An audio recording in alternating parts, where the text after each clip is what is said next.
Sosok Yodo Andriawan ditangkap setelah buat kerusuhan di 17 tempat berbeda jadi sorotan Kapolri. Polisi akhirnya menangkap pria yang viral di jagadmaya lantaran mengamuk di Stasiun Sudirman dan Stasiun Manggarai, Jakarta.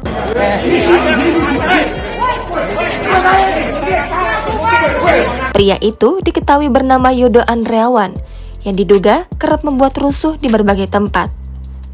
Bahkan, aksi yang dilakukan Yodo Andriawan ini juga menjadi sorotan sendiri oleh Kapolri, Jenderal Polisi Listio Sigit Prabowo.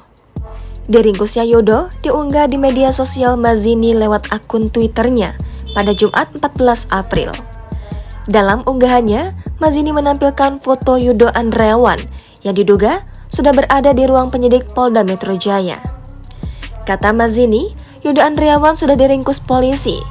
Ternyata, kasus Yodo Andriawan yang diduga memiliki gangguan kejiwaan menjadi perhatian Kapolri Jenderal Polisi Listio Sigit Prabowo.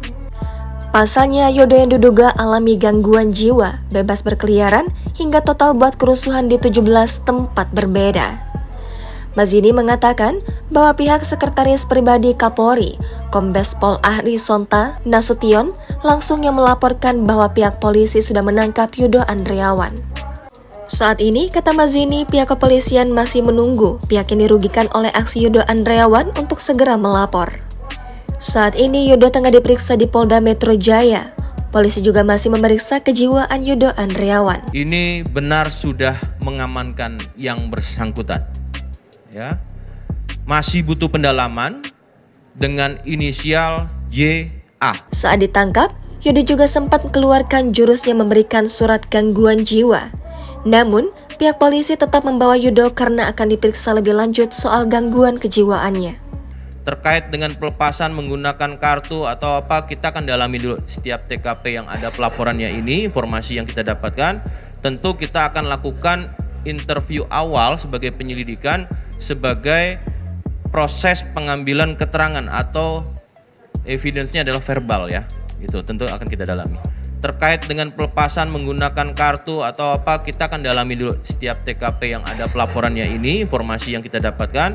Tentu kita akan lakukan interview awal sebagai penyelidikan, sebagai proses pengambilan keterangan atau evidence-nya adalah verbal ya.